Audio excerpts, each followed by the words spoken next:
ፖለቲከኛ ጸሐፊ እንዲሁም ደግሞ መምህር አበበ አካሉ እንኳን ደህና መጣ። ተመልካቾቻችን እንግዲህ ዛሬ አበበ አካሉ ከፖለቲካ ውጪ ሌላኛው ቨርዥን ኦፍ አበበ አካሉ የምናየው ይሆናል። እስቲ የፍቅር ህይወቱ ምን ይመስላል፣ ስለ ፍቅር ምን ሀሳብ አለው የሚለው እንደዚሁ እንነጋገራለን ማለት ነው። አቤ በድጋሚ እንኳን ደህና መጣ ለማለት እወዳለሁ። ስለ ፍቅር እስቲ ከብያኔው እንነሳ። ፍቅር ላንተ ምንድን ነው? ትርጉሙ ምንድን ነው?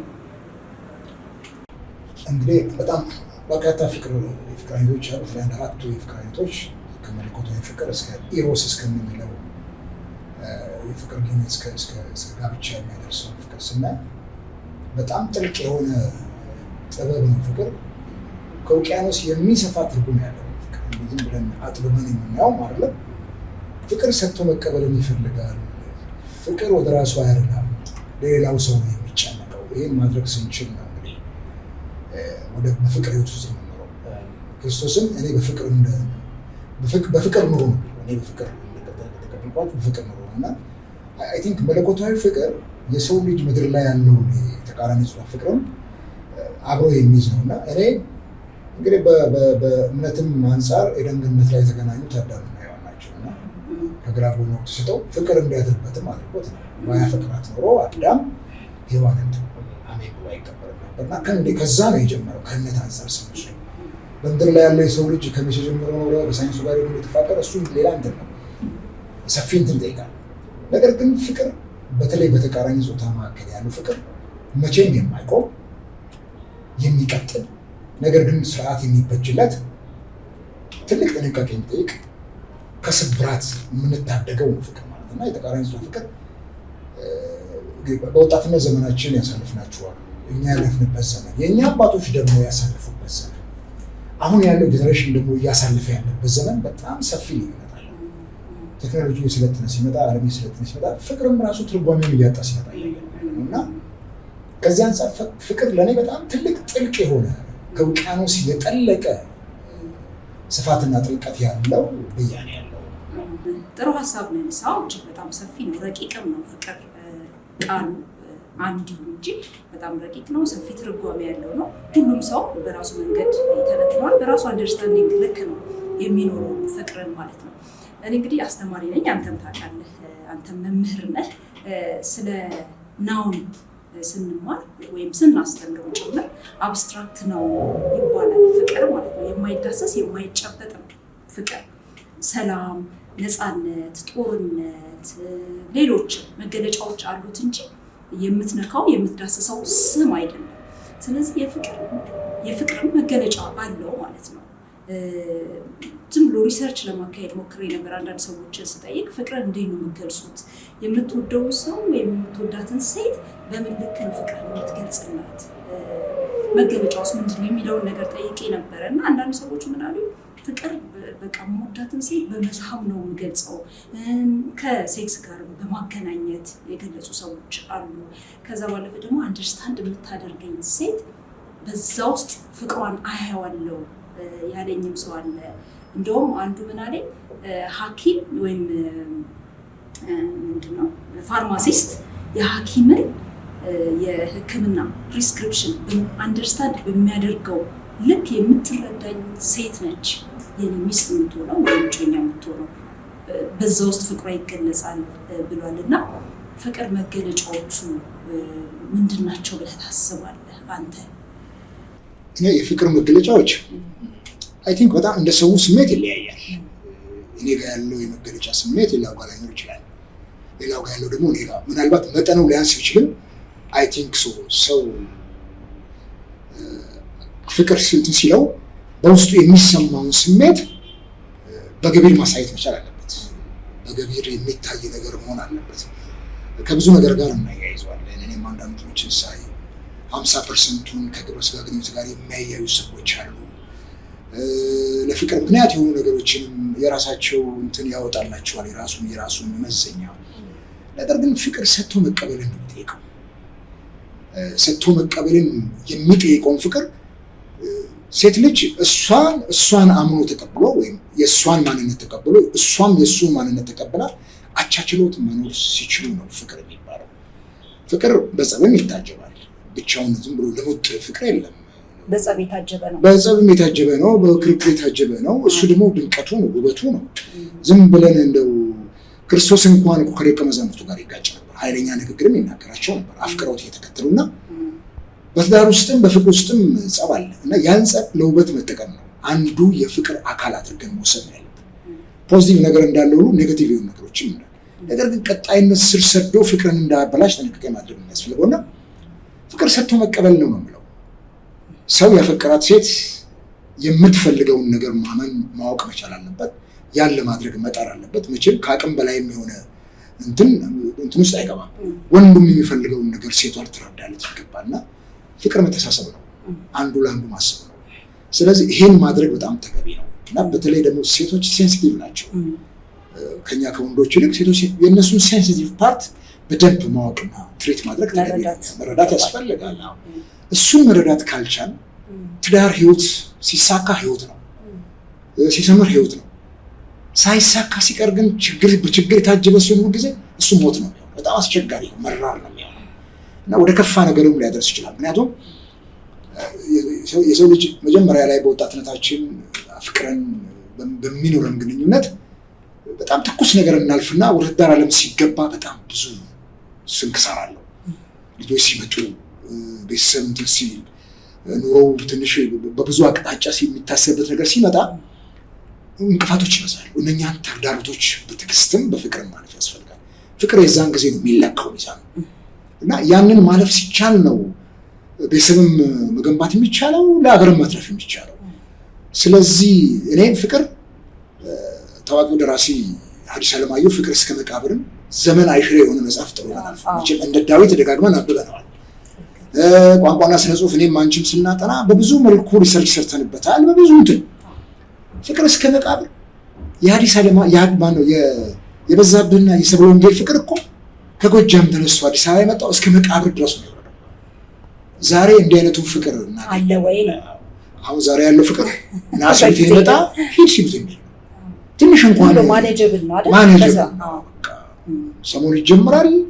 ከዛ በኋላ ይቀጣጠልና የሆነ ደረጃ ላይ ሲደርስ ሂድ ነው ነው ሂድ ነው። ምን መሰለሽ ይሄ ደግሞ ውድ መሆን አለበት ፍቅር። እኔ ዝም ብሎ የረከሰና ሜዳ ላይ የተተረከረከ ፍቅር ጥሩ ነው። ውድ መሆን አለበት፣ ዋጋ ተከፍሎበት የሚገኝ ፍቅር መሆን አለበት። ወንዱ ሴቷን ዋጋ ከፍሎ የሚያገኛት መሆን አለባት። ኩሩ መሆን አለባት ሴት ልጅ። ሲምፕሊ በቀላሉ ወንዱ ጎትቷት የሚሄድ ከሆነ በጣም ከባድ ነው የሚሆነው። ሁለተኛ ሁልጊዜ ወሲባዊ ግንኙነቱን ብቻ አይደለም ማየት የሚያስፈልገው፣ አብሮ በመኖር ሂደት ውስጥ እሱ አንድ ነገር ነው፣ ተፈጥሯዊ ነገር ነው። ነገር ግን ትልቅ መስፈርት አይደለም። በእርግጥ ብዙ የትዳር መፍረስን ያመጣል። እኔ አሁን እኔም ገፍቶ ሳሸማግል ሰዎችን አንዱ ክሪቲካል ችግር እሱ ሆኖ እኔ አንዳንዴ ብዙ ጊዜ ያውቁኛል፣ አፍረጥርጬ ነው የምናገረው። አትስማሙም አልጋ ላይ፣ ለዚህ ነው የምትጨቃጨቁት ባልና ሚስት። ይሄ ሶልቭ የሚደረግ ችግር አይደለም ብለህ ታስባለህ? እስቲ ይደረጋል በመነጋገር በመግባባት። ምክንያቱም መጽሐፍ ቅዱስ ሴቷንም ወንዱንም እኮ ያስጠነቃል። እኔ እንደ ክርስቲያንነቴ መጽሐፍ ቅዱስ ላይ ያሉት ቃላት በተለይ ከትዳር ጋር ተያይዞ የሚነገረው ነገር በተለይ ክርስቶስ ያስቀመጣቸው ሕጎች በጣም መቀበል አለባቸው። ሴት ልጅ በራሷ ብልት ላይ ስልጣን የላትም፣ ወንድም በራሱ ስልጣን የላችሁ። በቃ የጾማችሁ ቀን ካልሆነ በስተቀር እንዳትከላከሉ እርስ በርስ። ይህን ማክበር፣ ወንዱ ለሴቷ ሴቷ ለወንዱ ማሰብ። የፍላጎት መጠን ከሴቱ ይልቅ የወንዱ ከፍተኛ ነው። ስለዚህ ወንዶች ትሪት ማድረግ ሴቶችን አስፈላጊ ነው። ስለዚህ በስሜት ፈረስ መጋለብ አይደለም የሚሆኑና አርት ነው፣ ራሱ አርት ነው። የግብረ ስጋ ግንኙነትም አርት ነው። እሱን አርት መጠበቅ አስፈላጊ ነው የሚሆነና እግዚአብሔር ትልቅ ጥበብ ነው የሰጠን እንድንኖርበት ነው። ይሄንን ማድረግ ስንችል ነው ቤተሰብን በርካታ የምናኖረው፣ ለልጆቻችንም የተሻለ ህይወት የምናስቀምጠው። ይሄ የማይሆን ከሆነ ግን ትዳር ሁልጊዜ ንጭንጭ ነው የሚሆነው፣ ፍቅር ንጭንጭ ነው የሚሆነው። በተለይ ወደ ጋብቻ ያልመጡ ወጣቶች በፍቅር ዓለም ውስጥ ምክር ያስፈልጋቸዋል። አድቫይዝ የማይደረጉ ከሆነ በጣም በጥንቃቄ ካልተመራ በስተቀር ውድቀቱ በጣም ከፍተኛ ነው። ትክክል ነው። እኔም የማስበው ጉዳይ ነው። እንደው አንድ ኢንስቲትዩሽን ወይም ተቋም ተዘጋጅቶ በስነስርዓት የትዳር አማካሪ ማለት ነው፣ ሴኩላር የሆነ ምናልባትም ከሃይማኖት አባቶች ሊሆን ይችላል፣ ከክርስቲያንም ከሙስሊምም ተውጣቶ የስነ ልቦና ባለሙያዎችም አንድ ላይ ሆነው መንግስት በደንብ ፈንድ እያደረገው ሰዎች ትዳር ከመያዛቸው በፊት ኢቨን ትዳር ከያዙ በኋላ ችግር ሲገጥማቸው እዛ ሄደው የራሳቸው የሆነ ካውንስሊንግ አግኝተው እንደገና ፊክስ የሚያደርጉበት ሁኔታ ቢኖር በጣም ነው የምመኘው።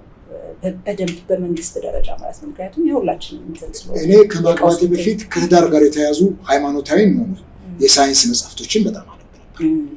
ከማግባቴ በፊት ያው አንባቢ ትውልድ ነበርን። በተለይ የሰባዎቹ መጨረሻ ላይ ያለው የኢትዮጵያ ዘመን የኪነ ጥበብ ዘመን ነበር የሚባለው። ስለዚህ አያይዘህ እንድትመልስልኝ የምፈልገው በልጅነት የፍቅር ሁኔታ እንዴት ነበረ? ትዳር እንዴት ያዝክ? አሁን ከኑሮ ጋር ከአገባሃት ሚስት ጋር እንዴት ነበረ የተጣበሳችሁት? ዘመኑ ምን ይመስል ነበረ? ያጠባበስ ዘመናዊ ቃል ነው የተጠቀምኩት። እንዴት ነበረ ዴት ያደረካት እና የሚለውን ነገር እስኪ አንድ ላይ አያይዘህ ብትመልስልኝ ደስ ይለኛል። እኔ የ78 መጨረሻ ድረስ ተማሪ ነኝ እና ከ12ኛ ክፍል በኋላ ወደ ኮሌጅ ጆይን አድርገን በዛን ያ ዘመን የኪነ ጥበብ ዘመን ነበር። በጣም እነ ንዋይ ደበበ፣ እነ ፀሐዬ ዮሐንስ፣ እነ ጸጋዬ እና ረጋኝ ወራሽ የተነሱበት እነ ጋይ ስብሐት፣ እነ በዓሉ ግርማ ብዕሮች የኢትዮጵያን አየር በጣም ያወዱበትና መጽሐፍት ተቆርጥሞ በወራሽ ስር ሪደርስ የነበርንበት ዘመን ተማሪ ሆነ። አራሳውም አሁን የአገልጋይ ዮናታን አክሊሉ አባት መምህር አክሊሉ አንጅሎ የኔ አማርኛ ቋንቋ መምህር ነበር። በአስረኛ አስፋሶታ እንድናነብ አድርጎናል። ያንን ጀነሬሽን መጽሐፍ እንቆረጥም ነበር እንደምስት ከትምህርቱ ባሻገርና እነኛ ደግሞ አብዛኛዎቹ መጽሐፍቶች የታሹት ከፍቅር ጋር የተያዙ ናቸው። የነ አጋታ ክሪስቲ፣ የነ ሲድኒ ሼልደን፣ የነ ኤርቪንግ ዋላስ፣ የነ ዳንኤል ስቲል በጣም ትልልቅ መጽሐፍቶችን ነበር ያነበብን። እኛ በፊልም አይደለም እንዳሁኑ ትውልድ ያየናቸው። መጽሐፉን እያነበብን ኢሜጅ እየፈጠርን አእምሯችን ውስጥ ኢማጂኔሽን ፒክቸር እየፈጠርን ነው ያነበብናቸው። ገጸ ባህሪያቱን እየሳልን በምናባችን። እኔ ሰብለ ወንጌልን ሁልጊዜ ፍቅር እስከ መቃብርን ሳነብ ሰብለ ወንጌልን በእንትኔ ስላታለሁ በአእምሮዬ ምን አይነት ሴት። ምክንያቱም አንድ ደራሲ መቼም ትብዛም ትነስ እኔም አንዳንድ መጽሐፍቶችን ጫጭራ ያለው እና አንድን ገጸ ባህሪ ሲስለው ከገሃዱ ዓለም ውጭ ያውጡታል። ከገሃዱ ዓለም ሰው ጨልፎ ነው የሚስለው እና በገሃዱ ዓለም ላይ ከምናውቃት ሴት ጋር ነው የምናመሳስለው ገጸ ባህሪያት እና እሱን አድርገን አልፈናል። ፍቅር ምን ይመስላል የሚለውን ነገር አንዳንድ ጊዜ ደግሞ የከፋ ነገር ውስጥ የገቡ የፍቅር እንትኖችን እናያለን። በተለይ ሲድኒ ሼልደን ብሬክ አራጁን መጽሐፍ ስናየው ኤልሳቤጥ ሮፊ የምትባል ሴት አረሳትም በህይወቴ። በጣም ጨካኝ እና ባለቤቷን በጣም የምታሰቃይ ሴት ስለነበረች ይገርማል። በዚህ ደረጃ ያንን ክፋት ማየትም የሚገርም ነው በጣም እና ነገር ግን ኤልሳቤጥ ሮፊም የገሃዱ ዓለም ነጸብራቅ ናት። ስለዚህ እነሱን እያነበብን ነው ያደግነው። ስለ ፍቅር አትሊስት ቴስት ያደረግናቸው ነገሮች ነበሩ። ከቤተሰብ ስለ ፍቅር የምንወርሳቸው ነገሮች ነበሩ። እናትና አባቶቻችን ረጅሙን ዓመት ይህን ስንል ሳይጋጩ ቀርቶ አይደለም።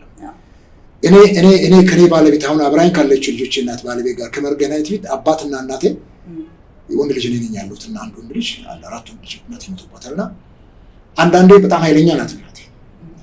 እንዴት ተገናኛችሁ? እንዴት ነው ያገባሽ ስላት ያው በገጠር እንትን አባትን ምላሱ ወንዝ ስወርድ እንስራዬን ይዤ በጣም ተነፋዘር በጣም ተናጋሪ ነበር። አካሉ ክብረት ሬዲ በሱ እንዲያውም አልወጣም። ቅኔ ሲቀኝ ምን ሲል በጣም የቤተ ክህነት ተማሪ ነጋዴ ነው መሰለኝና በጣም አንደበተ ርቱዕ ነው ሲናገር ያፈዛል። አሁን እህቶቼ የእሱን የቃል ግጥሞች ቃላዊ ግጥሞች ሰብስበው በቃላቸው ያውቃል። አንድ የሆነ ነገር ሲፈጠር ቶሎ በዛ ነገር ላይ ስኒ መቋጠር የሚችል ሰው እና በቃ አንደበቱ በጣም ርቱዕ እንደነበረ። እሷ ናት ቆንጆ በመልክ ደረጃ፣ እሱ ቆንጆ አይደለም፣ ግን በጣም በሚገርም ደረጃ አንደበተ ርቱዕ ስለነበር። ዛሬ ብዙ ሴቶች ምን አይነት ወንድ ይወዳሉ? መልከ መልካም የሆነ አንድ ሰብ የሆነ ምናምን። አንዳንዴ ደግሞ አንደበቱ በጣም እንትን ሆኖ የሚያሳምናቸው እንዲህ አይነት የራሳችን የውስጥ መስፈርት አለ። ነገር ግን ለዚህ ሁሉ መስፈርቱ ትልቁ ነገር ምንድን ነው? በፍቅር ተሳስሮ ነገር። እኛ በተማርንባቸው ሰባዎች ውስጥ እንዲህ በቀላሉ አይደለም ፍቅር ማፍቀር የሚቻለው። አንደኛ የማህበረሰቡን ኖርም አለ። ቤተሰቦቻችን በጣም የሚያስጠነቅቁ ነገር አለ። ፎከስ የምናደርገው ትምህርታችን ላይ ነው። ሁሉንም ነገር ትደርሱበታላችሁ። እነሱም ዋጋ የሚከፍሉት እኛም የምንንፈራገጠው ለትምህርት ነው። እንደ ዛሬው ዘመን የሰፋ የትምህርት እድሉ አልነበረም። የትና የት እንደርስ ነበር። የዛሬውን ዘመን ሩብ እንኳን የትምህርት እድል በወቅቱ ቢኖር ነው። እንደ ልብ መማር አይቻልም። በጣም በርካታ አብረው የተማሩ ልጆች ከ12ኛ ክፍል በኋላ ወይም ከ6ኛ ክፍል በኋላ መውጣት አቅቷቸው ካሉበት ቦታ ከትምህርታቸው ተናጥበው ባለፈው አዶላ ይህን ጊዜ ሳውራልሽ ነው። እሳቱ ዱቤ የሚባል ልጅ አምቤ ላይ መቼም አልሰው እንደ ስሙ ሁሉንም ሰብጀክት መቶ የሚያመጣ የሚያስደመመን ልጅ በስድስት ያክል ላይ ቆመ አርሶ አደር ነው። እሱ ልጅ ቢማርና ቢቀጥል እድል ሆኖ ትነኛ ሳይንቲስት ይሆን ነበር። እንዲህ አይነቱ እድል አለና የኛ ዘመን በጣም ከባድ ወደ ትዳር ነው የሚገባበት። ሁለተኛ የቤተሰብ ተጽዕኖ አለ። ትዳር ቤተሰብ ሊመርጥም ይፈልጋል። እኔም ገጥሞኛል። እናቴ አትሊስት በጣም ህመሟ እንደሚገላ ስለምታውቅ ቶሎ ነው አንዱ ልጅ አብጬ እንድትሞት ትፈልግ ነበርና አልተቀበልኳት። እኔ ወደድኩትን እንጂ እሷ መርጣ የምትለኝን በዚህ ዘመን ላይ ያን እንደማልቀበላት ነግሯት አላባቴም። እና ያው በእኛ ዘመን እንዲቀላ ትምህርት ቤትም ስትሄጂ በጣም ጥንቃቄ ይጠይቃል። ለትምህርት ነው ትኩረት የምታደርጊው። ጠባብ ከተማ ስለሆነ ወዲያውኑ ኤክስፖዝ የምትሆኚው እና አስቸጋሪም ቢሆን ያው መቼም የአይን ፍቅር ይዘናል። ትምህርት ቤት ውስጥ ቆንጆ ሴቶች ካየን እነሱን ማየት ከዚህ ከማየት ባለፈ የሚደረግ ነገር አልነበረም። ልታስታውሰዋለህ? እንደው ያይን አንድ ሰርግ ላይ ተገናኘን አዲስ አበባ ላይ አንድ ስሟን መናገር አልፈልግም። የአይን ፍቅር ይዞኝ ጧት እሷን ማየት የመጨረሻ አብረን ነበር እና ክላሳችን ጎን ለጎን ነው። በተለይ 9ኛና 10ኛ ክፍል ስንማርና ያው ያ የልጅነት ትዝታ ነው እና አሁን ግን አሴ ፋሚሊ ነው የምንተያየው። አግብታዊ ልጆች እናት ናት፣ ማግብቼ ልጆች አባት ነኝና እንግዲህ ፍቅርና ድንኳን የትም ይተከላል ነው የሚባለው። ድንኳን እድር ላይ ቦታም በለቅሶ ቦታ ይተከላል፣ በሰርግ ቦታም ይተከላል፣ በስብሰባ ቦታ ይተከላል። መተከያውን ቦታ አጋጣሚ ነው እንጂ ተመርጦ እዚህ ቦታ ነው ድንኳን የሚተከለው አይባል። ፍቅርም ድንገት ነው የሚተከለው፣ አይታወቅም። እንደ ደራሽ ውሃ እንደ ፈረሰኛ ውሃ ነው ይዞ የሚሄዱና አጋጣሚ የሚኖሩ ግንኙነቶች ናቸው ዴቨሎፕ እያደረገ ሲሄድ አይ ቲንክ ሶ የፈጣሪ ደግሞ ይጠበቃል ለፍቅር አለ ተብሎ አምናለሁ። በዚህ ነው እንትና እንግዲህ ከዛ በኋላ ነው ስራ ከያዝኩ በኋላ ተመርቄ ወጥቼ እዛው ሆና ነው ስራ ያዝኩት። ከዛ በኋላ አሁን ካለችው ልጆቼ እናት ጋራ ከኤልሳ ፍቃድ ጋር ተገናኘ ነው። እሷ ከአዲስ አበባ እንዴት ነበር ሁኔታው? እስኪ ከአዲስ አበባ መታ አክስቷ ነበረች፣ እናቷም አሉ። እዚህ ሌላ አክስት አለቻት። እዚህ ነው የመጀመሪያ ደረጃ ትምህርቷን ጨርሳ የመጣችው። እዛ ከመጣች በኋላ ተገናኘ። ባለቤቴ በወቅቱ የኪነ ጥበብ ሰው ነበረች። ዋና ገጽ ባህሪ ሆና የጀምጀም አውራጃ ኪነት ላይ ቲያትሮችን ትደውን ነበር። በጣም ጎበዝ አቅም ያላት ናት። ውዝዋዜ ላይ የሙዚቃ ውዝዋዜ ላይ መድረኩን በጣም ነበረ ትለውና እኔ ደግሞ እዛ ኪነት ውስጥ የጥበብ አገልግሎት ሰጥ ነበር። ድርሰቶችን ሰጥ ነበር። የተሟላ የሙዚቃ መሳሪያ ያለው ለምሳሌ እኔ ባለቤት ከድምፃዊ አስናቀ ገብረየስ ጋር አብራ ሰርታለች። አስናቀ በሚዘፍናቸው ሙዚቃዎች እሷም ተወዛውዛለች። የአስናቀ ወንድም አሁን በህይወት የለም ታናሹ ጥላሁን ገብረየስ በጣም የሚገርም ድምፅ እንግዲህ ካሴት አውጥቶ አስናቀ ዛሬም ያው ባለፈው ማዶ ላይ ዘነው ሄደን በጣም ትልቅ ታሪክ ነው የሰራው። የሚገርም ድምፅና አቅም ያለው ነው።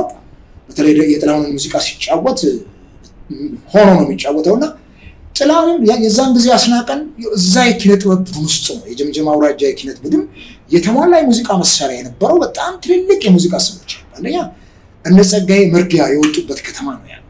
እነ መልካሙ ተበጀ የወጡበት ከተማ ነው። ጸጋዬ መርጊያ ራሱ የራሱ የሆነ የሙዚቃ አስተዋጽኦ ነበረው እዛ የኪነት ቡድን ውስጥና እዛ ነው የተገናኘው ከባለቤቴ ጋር። እኔ ጠያይም ሴቶች ወዳለሁ እንዳትቀየም እና ጠይም ናት በጣም ጠይም ሴቶች የሆነ የራስ እንትን ነው አይሽ የምታወጪው መስፈርት ነው። እኔ ቀይ ነኝ ግን ጠይም ሴቶች እና ጠይም ናት እሷ። እዛ የሙዚቃ እንትን ላይ የኪነ ጥበብ መድረክ ላይ የተገናኘ ነው። ያ ብዙ ደፋር አልነበርኩም እኔ ቀስያ። እሷ ደግሞ ከኔ ይልቅ በጣም ሺዝ አክቲቭ እና የተቀራረብን መጣንና ከዛ በኋላ ነው እንግዲህ ጓደኝነት ተጀመረ። 1 2 3 4 5 ዓመት እየዘለቀ ሄደ። ጥሩ መቀራረብ ነበር። መሀል ላይ ግድ ይፈጠራል። ከዛ በኋላ ተለያዩ ሲባል እንገናኛለን።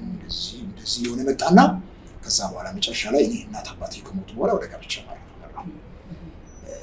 ብዙ ጊዜ እናገራሉ እኔ እናቴ በትኖር ኖሮ እንዴ ቶሎ ወደ ጋብቻ ዓለም ይመጣ አይመስለኝም። በጣም ትልቅ ፍቅር ስላለኝ ከእናቴ ጋር የነበረኝ አታችመንት እጅግ በጣም ከፍተኛ ስለሆነ ስራ ይዤ እንኳን አንዳንዴ ከእናቴ ጋር ሳድር ደስ ይለኛል። ጠረኗን ማየት፣ ጠረኗን ማሽተት፣ እሷን ማየት።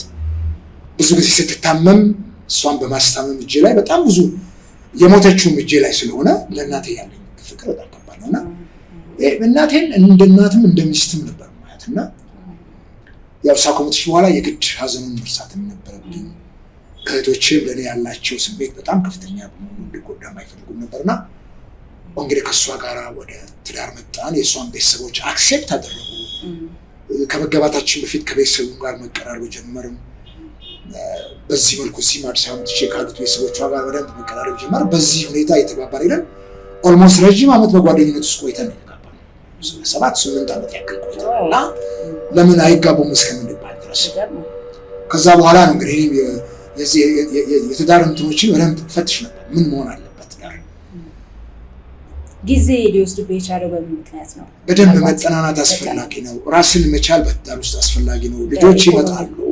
ልጆች ሲመጡ ደግሞ እነሱን ለማሳደግ የሚያስፈልግ ኢኮኖሚካል ባክግራውንድ መኖር አለበት። እኔ ካገባው በኋላ 2 ዓመት ቆይቼ ነው የመጀመሪያ ልጅ የነበርኩት። ሁለተኛውም ልጅ እንደዚህ 2 ዓመት ቆይቶ ነው። ሶስተኛዋና የመጨረሻዋ እዚህ የተወለደችው ልጅ ኦልሞስት ወደ 10 ዓመት ምናምን ወደ 7 ዓመት ምናምን ቆይታ ነው እና እንትን ጋፕ ያስፈልገዋል።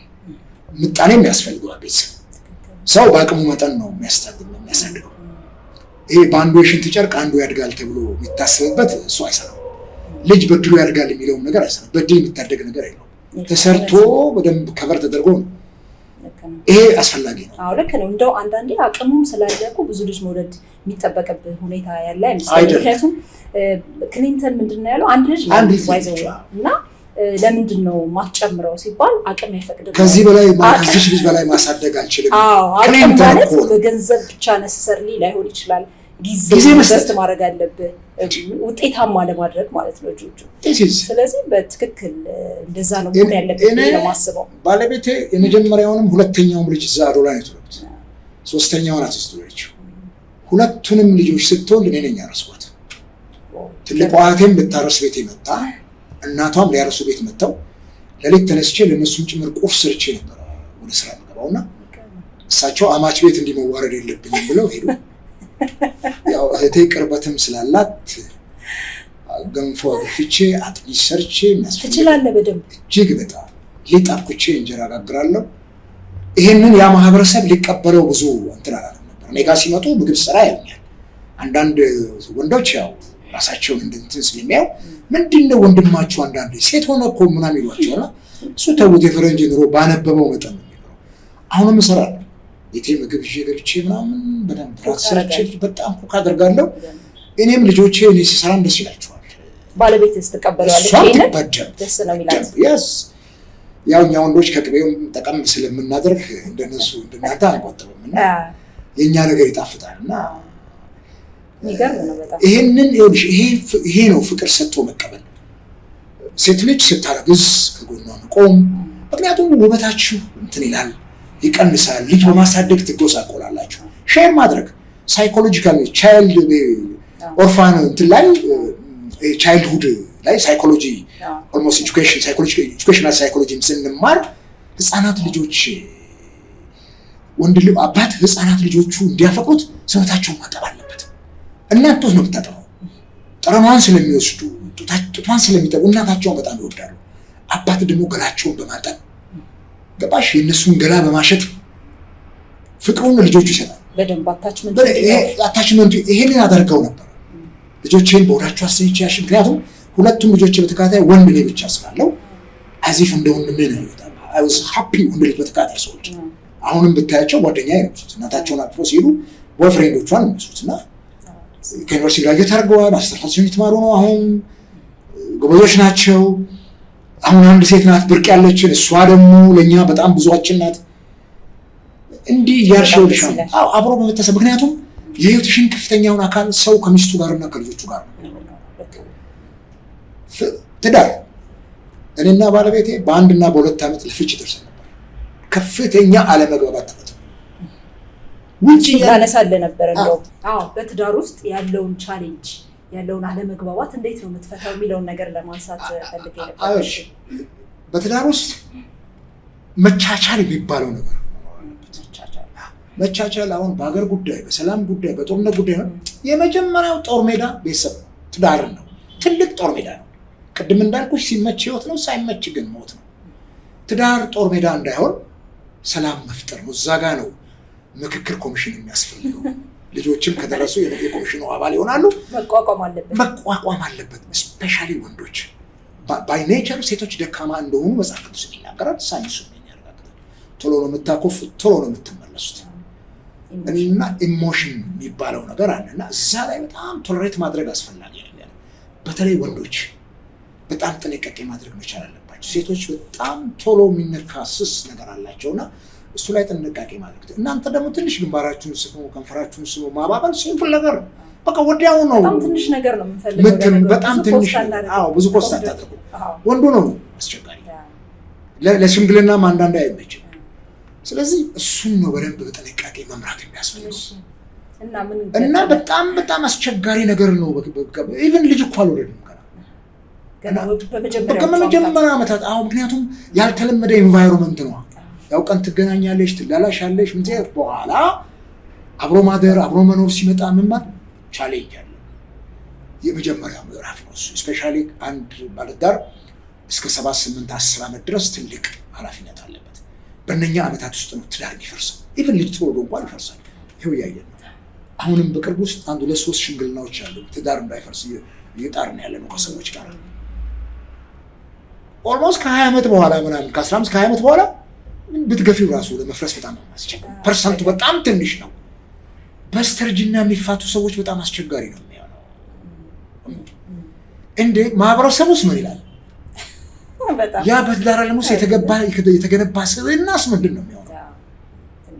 እጅግ በጣም ይከብዳል። ከዛስ በኋላ ሌላ ትዳር ይዞ ያ ሰው ይኖራል ወይ የሚለው በጣም አሳሳቢ ነው።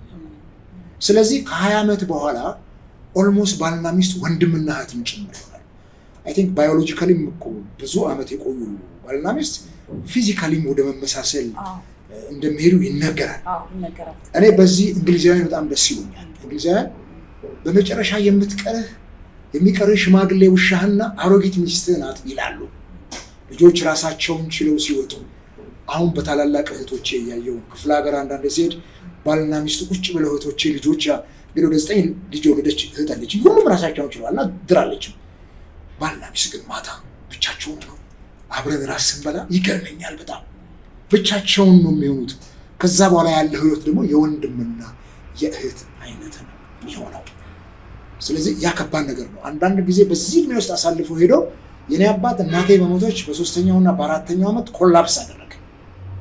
ብቻውን ነው የሚኖረው። እህቶቼ ልጆች ምን እንትን ቢሉት ኮላፕስ አደረገ እና ብዙዎቹ ባል ወይም ሚስት በህይወት ሲለዩ እድሜያቸው አጭር ነው የሚሆነው። ብዙ ሰዎችን አይቻለሁ እና እሱ እንትን የሚለው ከ20 ዓመት በኋላ ባለ ትዳር ውስጥ ባለፈው ከአንድ ጓደኛዬ ጋር 60 ዓመታቸውን ሲያከብሩ ልጆቻቸው ከአሜሪካን መጥተው አንድ ጋብቻ ላይ ተገናኘ። 60 ዓመት በጋብቻ የሚገርም ነው። ሁለቱም ዩኒቨርሲቲ መምህራን ናቸው። እሳቸው ዶክተር ናቸው። እሳቸው ሴትዮዋ 2ኛ ዲግሪያቸውን የሰሩ ናቸው። አዲስ አበባ ዩኒቨርሲቲ ያስተምሩ ጡረታ የወጡ ናቸው። ልጆቻቸው ትልልቅ ቦታ ነው ያሉት። 60ኛ ዓመታቸው ላይ ካባ አልብሰው ልጆቻቸው አቀበሉ። ያ ለአገርም ጸጋ ነው፣ በፈጣሪም ዘንድ ትልቅ እንትን ነው። ለዋጋ ለትውልዱም እድሜም ይቀጥላል። ልብ አድርጌ አሉ እኮ አሁንም ገና እኮ 70 ዓመታቸውን ላይ ያከብሩ ይችላል ሆኖስ። ምክንያቱም ፍቅር ካለ እድሜም ይቀጥላል። ህመምም እኮ ለህመምም ፈውስ ነው ፍቅር። ስለዚህ ይሄንን አሁን ሐምሌ 9 ሲመጣ 30ኛ ዓመቴን አከብራለሁ። ሐምሌ 9 ነው የተጋባ ነው። 30 ዓመታችንን እናስባለን። ምክንያቱም ጉድ 60 ዓመቱ ላይ እንኳን ባልደርስ የዛን ግማሽ እድሜ ሰጥቶኝ ከደረሱ ደግሞ እድለኝነትን አስታሞ መያዝ እየጠገንክ ኢንቴንሲቭ ኬር ዩኒት የሚባል አለ በሕክምና አይሲዩ። በጣም ክሪቲካል የሆነ ታማሚ ወስደሽ የምታስቡ ሰው አያየውም። ምናልባት ሚስት ወይም ቤተሰብ አንድ ሰው አስታማሚ ነው የሚሆነው። ኢንቴንሲቭ ኬር ዩኒት ሲገባ ትዳር በደንብ ማስታመም ያስፈልጋል።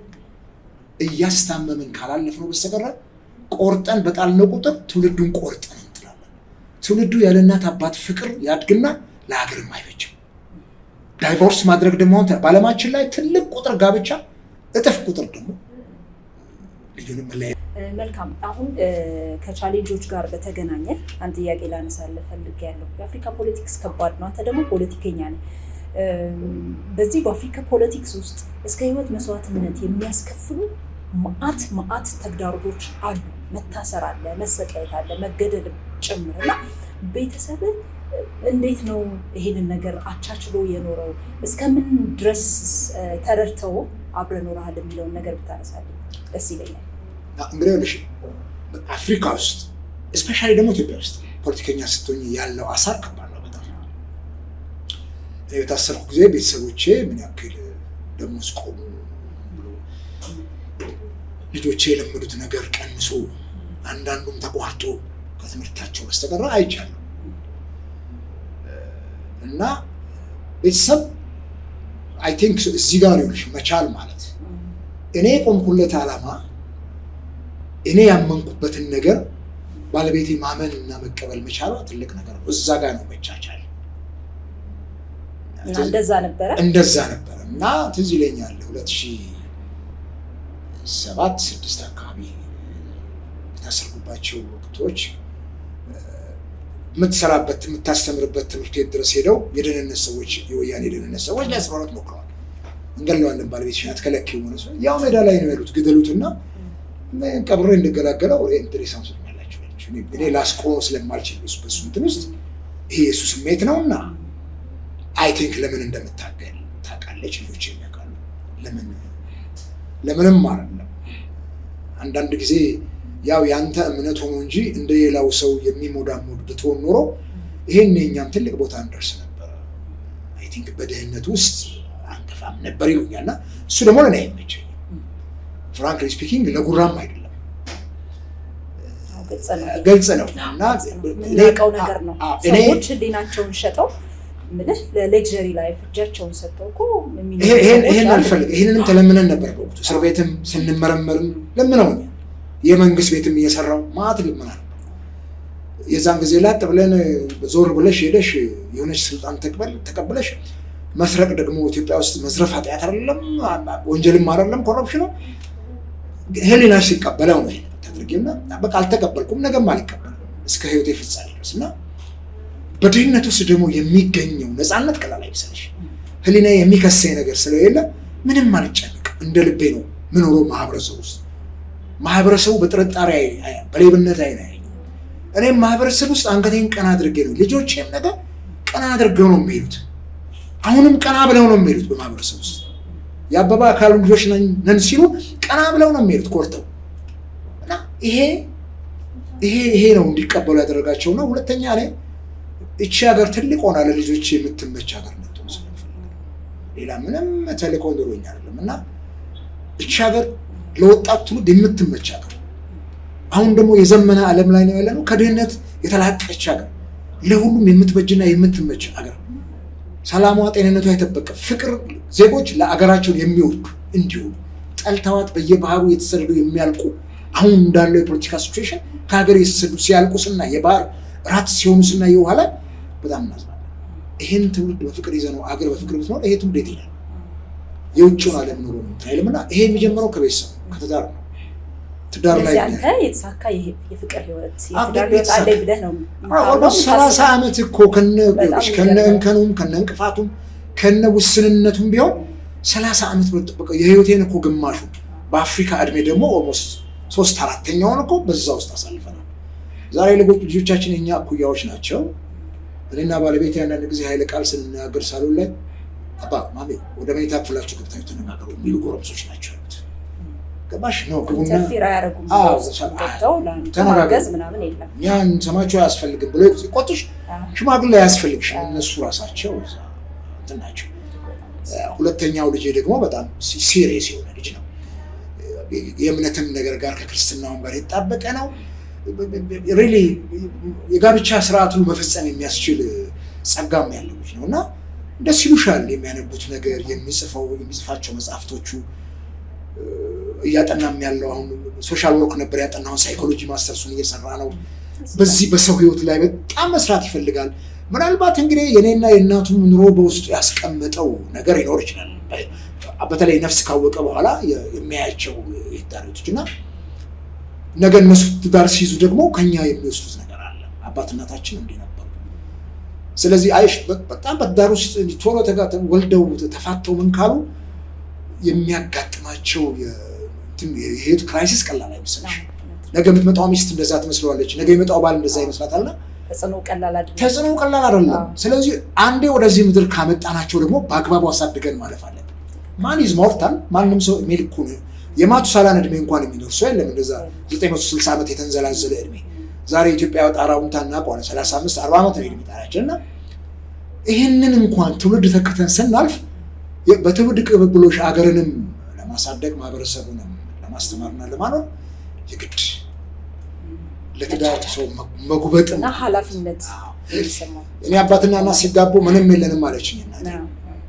ገጠር ውስጥ ነው ተወልዶ ያደጉት። ሰሜን ቀን እኔ አገልድሜ ለብሼ ሙሉውን ማታ ብር ልብስ አድርገን ተኝተን ነው ምንም ነገር በሌለበት ያው እርሻና መሬት ነበር። እንግዲህ ከዛ በኋላ ነው ከተወለዱበት ከተጋቡበት ስፍራ ወጥተው ሀብት አፍርተው እኛን ወልደው እኛን ደግሞ በበቂ ሁኔታ በጥሩ እንትን አስተምረውን አሳድገውን ሳይጎልብን ለዚህ ያበቁንና የነሱ ተጽዕኖ ዛሬ ያለው እኛ ላይ ተጽዕኖ አሳድረዋል። የኛ ደግሞ ተጽዕኖ ልጆቻችን ላይ እንዲህ አድርገን ነው የምንቀባበለውና አገርንም የምንረከበው። ስለዚህ ምን የምትለው ነገር አለ? እንደዚህ ቶሎ ተጋብተው ቶሎ የሚፋቱ ሁሉ ነገር ጥርጥር ብሎ አልቆ ሴሪሞኒያል ነው ባይዘው። አንዳንዴ ትውልዱ ራሱ የሴሪሞኒያል ነው። ሰርጉን በደንብ አጭረው ደግሰው ብዙ ኢንቨስት አድርገው ምናምን እዛ ላይ ነው ትኩረታቸው እንጂ አብሮ መኖሩ ላይ አይደለም። አብሮ መኖሩ ላይ ሲመጡ ቶሎ ብለው ተስፋ የመቁረጥ ነገር ምናልባትም ራስን ከመውደድ አንጻርም ሊሆን ይችላል ቶሎ የሚፋቱበት ሁኔታ በጣም ጨምሯል። የዲቮርስ ዳታን ራሱ በቅርብ አይቼ ነበር እና በጣም ከፍተኛ ነው። በዛው ልክ ይገባሉ፣ ከዛ በኋላ ደግሞ ይፋታሉ። እና ለነሱ ምን አይነት ምክር ነው የምትሰጠው? ምናልባት ይኸውልሽ እኔም እኮ ሽምግልና ውስጥ አለሁበት። አሁን በተለይ የባልና ሚስት ሽምግልና በጣም ደስ ይለኛል። ባልና ሚስትን ማሸማገል ወዳለሁ። በአንድ ወቅት ላይ እዛ በነበርኩበት ባልና ሚስት ከፍተኛ ችግር ውስጥ ገብተው አሸማግል ነበር። በግሌም ከሰዎች ጋር 2-3 እና መጨረሻ ላይ አንዳንዴ ይሰለችሻል። እህቶቼም ትዳር ውስጥ ችግር ገጥሟቸው በተለይ እናት አባቴ ከሞቱ በኋላ እንደ አባትም ሆኜ አሸማግል ነበር በሽማግሌ ታላላቆችንም ጭምርና እግዚአብሔር ይመስገን እኔና ባለቤቴ በተጣላን ቁጥር እኛውን ጨርሰዋል እንጂ ሽማግሌ ሆኖ አንድ ጊዜ ከኔ ጋር ተጣልታ የመጀመሪያ ልጄ እንደተወለደ ተነስታ እናቷ ጋር ብትሄድ 1 ኪሎ ሜትር ተኩል ይርቃል ወደ ከተማ። አንገቷን አንጠልጥለው በምሽት ይዘዋት መጡ። በህይወቴ አረሳውም። የእሷ ቤተሰቦች አንጠልጥለው ይዘዋት መጡ። ቤቢ ልጅ ዋለው እኔ ተጨማሪ ስራ ሰራ ነበር። በጣም ትልልቅ የእንጨት ስራ ፕሮጀክቶች ነበሩኝና በቃ ሰገትሯ ቱታ ነው የለበስኩት። ከስራ ተመልሼ የሰራው ነው ከማስተማር ስራ። ከዛ በህይወት ያረሳውን በጣም ተሳስቀን ራስ ሰርተን ከሳቸው ጋር በተሸኝተናቸው እና ትንሽ ከበድ ያለ ነው ብዬ ማስበው ምን ተኮራርፈን አልጋ ላይ ተናግረን እሱ ኖርማል ነው ብዬ ውበት ነው። አሁንም አለ በስተርጅናም አለ። ግን በጣም የሚገርምሽ በጣም ከሰለቸኝ በኋላ እሱ ካልገባበት ችግሩ አይፈታም ተባለ እና ተለመንኩ። ሪሊ በጣም ነው የሚገርመኝ እስካሁን ለምንድን ነው ይሄን ያክል የተለመንኩት ብዬ። ሽምግልናው እኔ ጋር በዛ በጣም ሰልችቶኝ ነበርና በኋላ ገብቼ ችግራቸውን በቅርበት አውቅ ስለነበረ የአንዳንድ ጊዜ ፍርጥ አድርጎ መናገሩ ተገቢ ነው። ችግር ቅድም ያነሳነው ነገር አለ። ባልና ሚስት ጋብቻ መኝታው ንጹህ ነው የሚለው መጽሐፍ ቅዱስ እጅግም ክብሩ እንደሆነ ይነግረናል። እዛ አልጋ ላይ ባልና ሚስት መስማማት ካልቻሉ ትልቁ የትዳር መፍረሻው ምንድን ነው? በመደበኛ ፍርድ ቤትም ባለሙያዊ ፍርድ ቤትም እኮ በቃ ካልተመቻችሁ ያኔ አሁን ምንም ችግር የለውም ሴቷ አልተመቸኝም ካለ ትፈታዋለች። አሁን ያለው የቤተሰብ ህግ ተቀይሯል ታውቂያለሽ። ድሮ ባልና ሚስት ወደ ሽምግልና ይመረመር ከፍርድ ቤት የመጣ ሽምግልና እኔ ቁጭ ብዬ አሸማግያለሁ። አይቻልም ቶሎ መፋታት አይቻልም። አሁን ችግር የለውም ስቶር ምናምን ጊዜው ሊሰጣል። ኧረ በጣም በዛ ውስጥ ሰዎች ይቀየራሉ ተብሎም ስለሚታሰብም ጭምር ነው። ትሪት ታደርጊያቸው በጣም ጥሩ ነው። ሽማግሌዎቹን ቁጭ ብሎ የሚቀይሩት ነገር አለ ይኖራል። አሁን ግን የለም። ያፋጥና አሁን ህጉም አፋቶ ይለያያቸዋል። እሱ ደግሞ ለእንትን በጣም ትልቅ ተጽዕኖ ነው። እኔ ሚስት ላጭም ለሰዎች ብዙ ጊዜ እጃለሁ ሽማግሌ ሆኜ በጣም ከአቅም በላይ ሆኖ ያፋተናቸው ማለት ነው። በጣም ከአቅም በላይ ሲሆን ደግሞ ምንም አታደርግም። ጣትም ተቆርጦ ይጣላል፣ ምንም ገላም ተቆርጦ ይጣላል። እና በኋላ ላይ ግን ያንን ትዳር ቀጠል ነው። ችግሩን ሰንኮፉን አወጣሁትና ተነጋገርን። የእምነት ሰዎች ነበሩ አባቶችን አባቶች ምናምን ሲሪየስ የሆነ ኬዝ አነሳው። ለማፈርም ተሞከረ። ምንም የሚያሳፍር ጉዳይ አይደለም። እግዚአብሔር ለሰው ልጅ በነፃነት የሰጠው ጸጋ ነው የሚል መስላል ነውና በአግባቡ ከተጠቀምንበት ጸጋ ነው። ችግራቸው እሱ ነበር። አንድም እሱ ነው ችግር። እሱን ፈታን። ከዛ በኋላ ልጅ ወለዱ። አይ ቲንክ ከኔ በላይ የጋብቻ እድሜ ነው ያላቸው እና በዛን ሰዓት ያቺን እንትን እንዳትቆረጥ መቀጠላችን እንዴት ደስ ይለኛል መሰለሽ። በጣም በቃ ተቆረጠ ከተባለ በኋላ የመጣ የተወለደችውም ልጅ ዛሬ ዩኒቨርሲቲ ተማሪ ናት።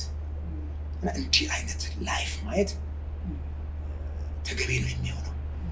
ስለዚህ ይህንን ነው አባቶቻችን የሚያስተምሩ። ጋብቻ በዘመናዊ እንትን ምክር ብቻ አይደለም፣ በሳይኮሎጂ እንትን ብቻ አይደለም፣ በሶሻል ወርክ አንቺ ባጠናሽው ሁለተኛ ዲግሪሽን በሰራሽ በሶሻል ወርክ እንትን ብቻ አይደለም። በእኛ በሀገር በቀሉ ሽምግልና የጋብቻ ችግር ይፈታል። የማይፈታ የጋብቻ ችግር የለም።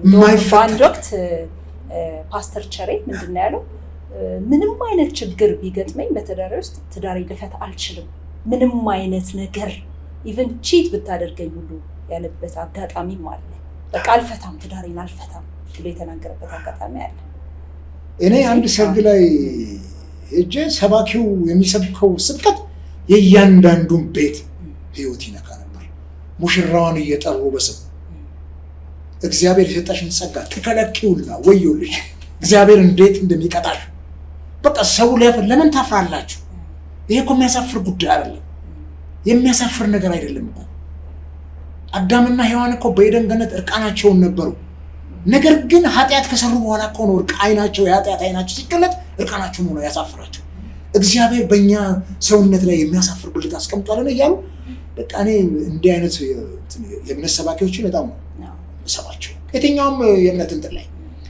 ምክንያቱም ከአንደበታቸው የሚወጣው ነገር ይቀርጸናል። ያ ነው እኮ እያስተማረን የመጣው ከዘመናዊ ትምህርቱ ባሻገር በንባብ ካገኘነው እውቀት ባሻገር የኖርንበት ማህበረሰብ ሶሻል ኢንተራክሽናችን ያስተማረን ነገር አለና እሞ በጣም ከባድ ነው በትዳር ውስጥ ዘልቆ ሄዶ ተቻችሎ መኖርና ግን አስፈላጊ ነው እጅግ በጣም። ለምሳሌ እኔ ያስከብራል፣ ፕሮፋይልህን ከፍ ያደርጋል። እኔ ባለቤቴ ስትወልድ እኔ ሳርሳት ዳይፐር የዛን ጊዜ አልነበረው፣ ገጠር ነው ያለ ነው። ዳይፐር አታስቢ፣ የሽንት ጨርቅ ይሄ ስስ የጥጥ እንትን አለ፣ እሱ የታጠበ ሽታ እንዳይኖረው በወይራ የታጠነ ነው። በጣም ደስ የሚለኝ ነገር የልጆቼን የሽንት ጨርቅ ነው። በጣም ነበር ደስ የሚለኝ እና በደንብ አጫዎቻቸው ምናምን ነው እንትን የምለውና እሱ ነገር በጣም ደስ ይላል። እሱ ነው ፍቅርን የሚያጸናው፣ ፒላር ነው ለፍቅር። ገባሽ? የሚስትን እንትን ሼር ማድረግ ፒላር ነው ለትዳርን ያጸናዋል። እና እሱን ማድረግ ተገቢ ነው። ምን ያክል ነው አሁን ያለው ትውልድ ምናልባት ባደጉት ሀገሮች ላይ ሲሪየስ ነው ትዳር እንደምንሰማ አሜሪካ ነገር ሄደን ኖረን ባናየው ሲሪየስ ነው። ጓደኞቻችንም ሲመጡ ይነግሩናል። በጣም ሲሪየስ ነው። ሴቷም ትልቅ ጥብቅ የሆነ እንትን ነው ያላት እዛ ወንዱ አትቆጣ በህግም በደንብ ተለላ ነው ያላት። እኔ ግን ወንዱን የሚመክረው በፍጹም ትዳሩን ለመሸከም መሞከር አለበት። ብዙ ጊዜ ሽምግልና ሲቀመጥ ሴቷ አጥፊ እንኳን ብትሆን ወንዱ ነው ቶለሬት ማድረግ የሚገባው። ዋይዝ መሆን አለበት ወንዱ። ቶሎ የእሷን ጥፋት አግንኖ ወደ ፍቺ መሄድ የለበትም። ሁለተኛ ሀብት የሚለው ነገር የሚታይ ከሆነ ትዳር ውስጥ በጣም ወረስት ነገር እሱ ምጠላው። እኔ ባለቤቴ ሳገባት ትዳር ስራ የላትም። አሁን ዘመን ቢሆን ኖሮ ስራ ያላትን ነበር አለም ፈልገው። አዎ ስራ ያልነበራት አስተምሬ ነው ከዛ በኋላ ስራ ያዘችው። ያውም ከዛ እዚህ ልክያት ልጆቼንም እንድታስተምር እኔ እዛ እየሰራው መደበኛ ስራዬንም ትርፍ ስራም እየሰራው እየደጎምኩ እሷንም ልጆቼንም እሷን ኮሌጅ እያስተማርኩ በኋላ ነው ወደ ስራ ነው የመጣችው። ይሄን ማድረግ ተገቢ ነው። በጣም ደስ ይላል አቤ። በጣም ምልህ ከዚህ በላይ ቆይተን ብዙ ነገር ብንጨዋወት ደስ ይለኛል። ጊዜ የሚባል ነገር አለ እንግዲህ በዛ በጊዜ ፍሬምወርክ ውስጥ ነው ያለ ነው። ስለዚህ አይፈቅድልንም ለማለት ነው። በዚህ በተጣበበ ጊዜ ይሄን የመሰለ ጨዋታ እንደው ይሄን የመሰለ ቁም ነገር ስላካፈልከን ተመልካቾቻችንን በእርግጥ ይማሩበታል ብዬ አስባለሁ።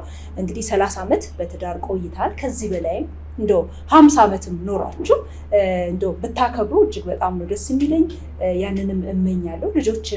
የልጆችንም ፍሬ እንድታዩ ከልቤ ነው የምመኘው ማለት ነው። ምናልባት የመጨረሻ አጠቃላይ ሀሳብ የምትገልጸው የምትመክረን ነገር ካለ እድሉን ልስጥህ። ፖለቲከኞች እንዲህም አይነት ህይወት አለ፣ ከዚህም በተቃራኒ ህይወት ሊኖር ይችላል። እንዲህ አይነትም ህይወት አለ። ምናልባት ፖለቲካው ሲያዩን ኃይለኛ የማንመች ምናምን አድርገው ይዝጉናል። ወደ ቤታችን ስንመጣ ደግሞ ሌላ ገጽታ አለን፣ ሌላ ባህሪ አለን።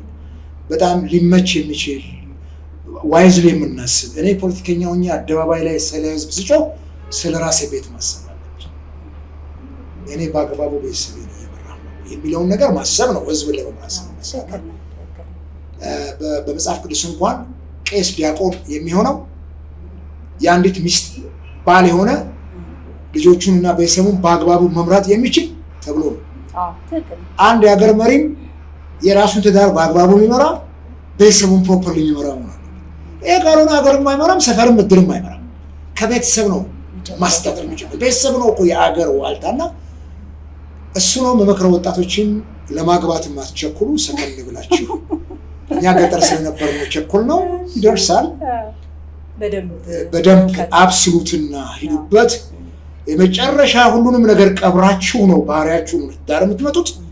መንቀሽቀሽ አያስፈልግም። እዛም እዚህም ቁጭ ብሎ ተረጋግቶ አይቶ ማግባት ነው። ልጆች ደግሞ ስታመጡ በአግባቡ ተዘጋጅታችሁ ነው። ዝም ብሎ አይወለድም። ዝም ብሎ ተቆጥቦ ነው። ምን ያክል ልጅ ነው ማሳደግ የሚችለው?